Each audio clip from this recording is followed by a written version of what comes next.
Agora, um outro tipo de exercício muito importante que é com relação ao cálculo da composição no equilíbrio, ou seja, quanto de cada substância nós temos no equilíbrio a partir ou do valor da constante, né?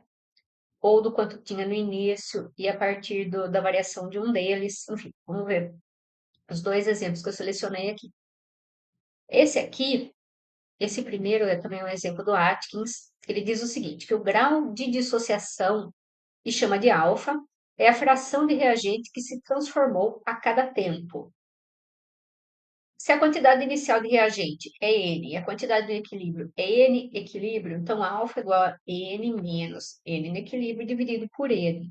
Por exemplo, nessa reação aqui, tá? Na reação em que a água gera, tá mostrada aqui a reação, né? H2O gasoso dando H2 gasoso mais meio de O2 gasoso. Então, é a reação de decomposição da água.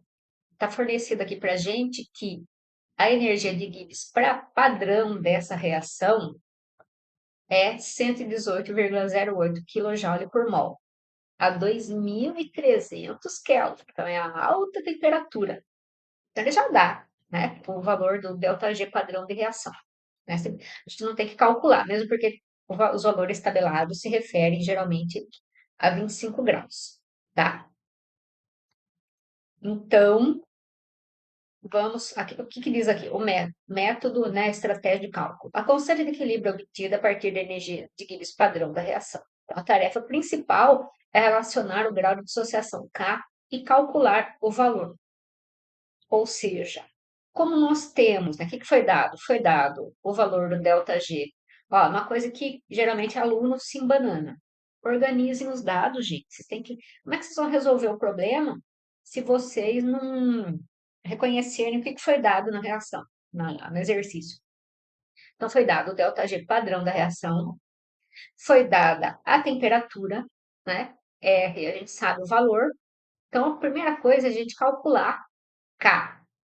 Inicialmente, a gente calcula Ln de K e depois calcula K. Então, aqui a gente substitui os valores, é o ΔG padrão da reação, RT, né? Com isso, a gente obtém que o valor de K é 2,08 vezes 10 a menos 3. Então, onde que a gente usa o grau de dissociação? Então, a gente tem a reação, né? Então, ela se baseia a água gerando H2 e gerando meio de O2. Então, a gente tem que fazer o seguinte esquema. Qual era, que também não foi dado, hein? Qual era a quantidade inicial? Então, vamos chamar de E, a quantidade de matéria. Então, como é a água que é o reagente, só a gente vai considerar que só tinha água, não tinha esse e não tinha esse. Então, quantidade inicial, N00. Mudança até o equilíbrio, que é, né, que já é aqui uma função de alfa. Então, a gente vai multiplicar alfa pelo coeficiente estequiométrico. Aqui é 1, aqui é 1, aqui é meio. E levar em conta também o, os sinais, né? Então, a água é consumida. Então, a gente vai ter um sinal de menos aqui. Então, se tinha N no início, então vai ter N menos alfa N, né? No equilíbrio. Então, N menos alfa N, colocando, tá vendo? Aqui é a mudança até o equilíbrio, aqui é a quantidade no equilíbrio. Então, eu tinha N, decaiu. Quanto que ela foi consumido? Foi consumido uma certa fração desse N. Por isso que diz lá, ó, alfa é a fração de reagente que se transformou.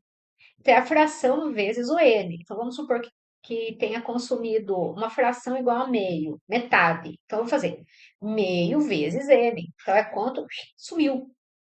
Como não tinha nenhum desses dois, né? Então, ele formou, tá vendo que a relação entre tudo que é consumido de água é igual ao o que aparece de H2.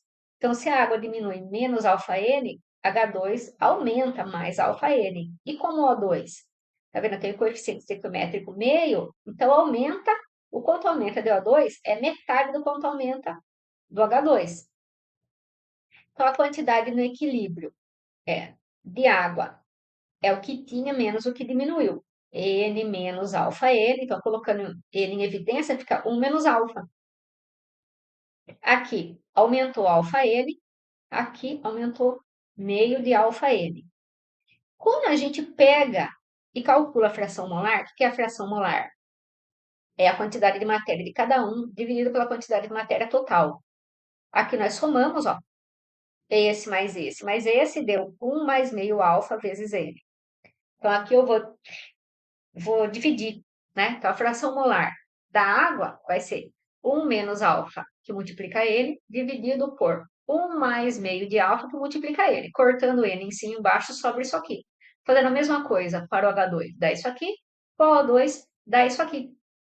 Então, a pressão parcial, que é o que entra no cálculo da constante de equilíbrio, a pressão parcial é a fração molar vezes a pressão total, né? E a pressão total vai ser a soma da pressão desse, mais a pressão desse, mais a pressão desse. Por que pressão? Porque está tudo no estado gasoso, tá? Então, a constante de equilíbrio, ela é que é escrita em termos das pressões parciais. Então, vai ser a pressão dos produtos. Então, de H2 elevado a 1, de O2 elevado a meio, que é elevado ao coeficiente estequiométrico, que é meio, dividido pela pressão da água. Aqui, substituindo todos esses valores, né? Dá isso daqui. Aqui já está arrumado. Vocês têm que mexer um pouco na expressão para chegar nesse resultado aqui. Então, nessa expressão, a gente escreveu P no lugar de P sobre P padrão por simplicidade, mesmo porque P padrão é 1. Então, quando a gente divide por 1, a gente só está ajustando, né? Um bar está ajustando também só para ficar adimensional, né? Porque está dividindo por 1. E se a gente considerar alfa muito menor que 1, certo? Então, ele pode desaparecer dessa expressão e desaparecer dessa. Então, um número pequeno, na multiplicação, ele é significativo. Agora, numa soma ou subtração, ele pode ser removido. E quando a gente estipula, né, que as pressões, tá vendo? Que são todas a um bar, também desaparece P aqui. Então, aí, quando a gente substitui o valor de K, que foi calculado aqui, a gente substitui nessa expressão aqui, e P igual a 1, a gente consegue calcular o alfa, que vai dar 0,0, em torno de 0,02. Aqui, na verdade, é Ka mais é alfa, tá? Ou cerca de 2% se decompuseram. E, por fim, vamos ver um exemplo aqui genérico. Tem que fazer um raciocínio estequiométrico, em termos do quanto tinha no início e o quanto for. Então, aqui eu inventei uma reação genérica. 2A mais B mais 3C, dando 2D mais F. Aí aqui eu tenho umas quantidades iniciais. Ok? 2 moles de cada um dos reagentes, apesar de terem coeficientes diferentes, e não tinha nada dos produtos. Se eu chego aqui, né, o quanto variou até o equilíbrio? Variou 0,8. Então, aqui, quanto sobra no equilíbrio? 2 menos 0,8.